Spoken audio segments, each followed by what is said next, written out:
Hi, I'm Bokaplay. Және достар, бүгінгі видеода мен өзіме қандай қыздар ұнайды деген видеоны түсіретін боламын. Осы видеода мен барлық шындықты айтатын боламын. Топ-томпақ көркемім меркесі, еркенің жолықпа қайғы-мұңға.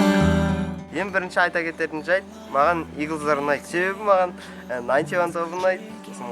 Ол топты қолдайтын қыздардың бәрі ұнайды. Тағы да маған өте ұялшақ қыздар ұнайды, себебі чем андай шошаңдап қойған қыздарға қарағанда ұялшақ қыздар сүйкімдірек көріне ма, солай өзіме қатты ұнайды.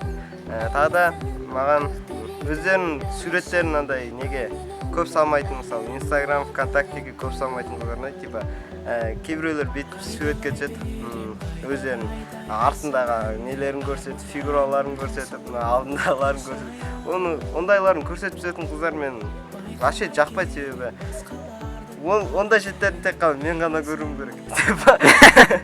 Жоқ, шынымен оны қаншама адамдар көреді, басқа жігіттер көреді. Кезінде маған қырсық қыздар көбіне ұнайды, бірақ тым қырсық емес, вообще сообщениеге вообще жауап қайтармайтын қыздар емес. Олар ойлап қалып жүрмеңдер, ертең маған ешкім сообщение жазбай қойшы емес. Жоқ, ондай мағынада емес. Сен бірден айтқанына көне салмайтын сондай қыздар ұнайды. Саған қолың жетіп тұрған қызға қарағанда өзің завоевать еткен қаттырақ ұнайды, қызығырақ болады. Сол үшін сәл-сәл өздеріңіздің мінездері болғанда ұнайды. Сосын тым еркек қыздар ұнайды, себебі еркек қыздар сүйкімді көрінеді, өзіме қатты ұнайды, сонда еркелейтін қыздар ұнайды. Сен көңіліне қарайтын қыздар ұнайды. Саған бұлай көңіл күйін көтеруге тырысатын қыздар, мысалы мұнайып отырғанда саған көмектесетін қыздар ұнайды.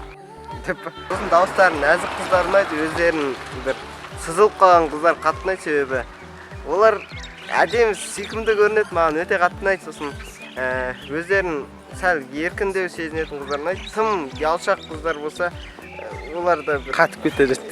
Жоқ, тым ұялшақ болса, вообще ыңғайсыз сөйлесуге возможность жөнді болмайды. Сол үшін тым ұялшақ болудың да қажет жоқ.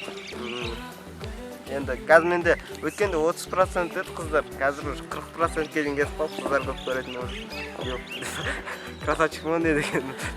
Өткенде ана комментарийлеріңізді оқыдым сіздердің. Сен андай сүйкімдесің деймай, мен сүйкімді екенмін ғой деп кәдімгідей самооценкам көтеріліп қалған дейсің ғой. Сіздерге үлкен алғысымды айтқым келеді. Мен уже 2400 подписчик болып, мен мұндай жетістікке жетемін деп басында ойлаған да жоқ едім. Менде бірінші 400 подписчик болған кезде қатты қуанған едім. Ал қазір 2400 подписчик, мәссаған 2000 есе көп. 2000 есе емес, 2000 адамға көп. 2000 адам түтімен мектебінде де шықпайды. Сосын маған Инстаграмда тіркеліңіздер, сілтемесі астында болады, немесе Bokaplay деп іздеп таба аласыздар Инстаграмда. Сосын ВКонтактеде іздеп таба аласыздар, маған дружбатасаңыздар, бәріңізді қабылдаймын. Және сообщение жазбадым деп ренжімеңіздер, мен бәріңізге ответ қайтаруға тырысып жатырмын, бірақ күнделікті көп сообщение келеді, олардың бәріне жауап беру мүмкін емес.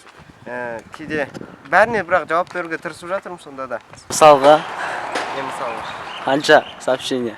Бірақ оны айтпай қойма. Маған андай көңілді қыздар ұнайды, әрине. Көңілді қыздар кімге ұнамайды деп. Көңілді болса, сен де көңіл күйің көтеріңкі болады, және де әрқашан көмек қолын созуға дайын қыздар ұнайды.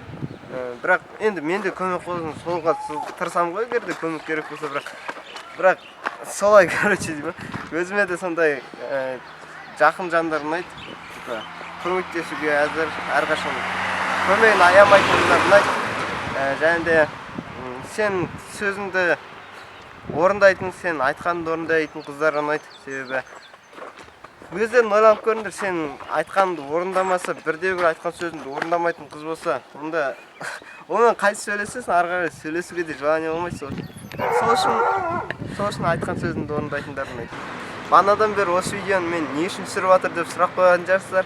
Мен жазға шейін үйренуім керек, соған қыз іздеп жүрмін деп. Просто 11-ші сынып бітіремін, соған қыз керек. Қыздар болса звондаңдар. Мен менеджеріме хабарласыңыздар, описаниеде номер болады, соған хабарласыңыздар. Жасы 17-ге дейін қыздарды қабылдаймын, кастингке келіңіздер. Площадьқа шақырамын. 31-ші наурыз күні қылышқа келесің да. Осы видеоны пайдаланып отырып, мен бір қызға өзім сөзімді айтқым келеді. Өткенде маған бір қыз түсініспеушілік болып қалды, ол мен черный списокқа да тығып тастады, WhatsApp'та да черный списокқа тығып тастады. Мен оған ответ жаза алмай қалдым. Ол бір нәрсені түсінбей қалды да, и сонымен, короче, мен оған бәрін түсіндіре алмай қалдым. Енді осы видеоны көріп отырсаң, мен қайтып честен шығар, типа мен бәрін түсіндіре аламын, негізі не екенін. Себебі, білмеймін, дұрыс болмай қалды негізі. Мен сені артынан жүгіріп жүр деп ойлап қалма, бірақ просто менде бәрін өзімді ақталғым келеді, просто бұл жерде кінәм жоқ негізінде. Сол үшін кешірім өтінем. Камераны дұрыстаса қаяққа мастер жүр. Солай, короче. Егерде осы видеоны көріп отырсам, мен честен шығар, үстін жазасың бар. Егер керек болсам, мен сияқты принцип керек болса, қабылда да, честен шығар да, лайк басып тастап суреттерін. Егер осы видеода бір рет болсын күлсеңіздер, онда арнама жазылып, лайк басыңыздар. Ал сіздермен бірге болған Бока Плей. Бәріне бай-бай. Йоу. Топ-томпақ көркемім еркесі, еркенің жолықпай.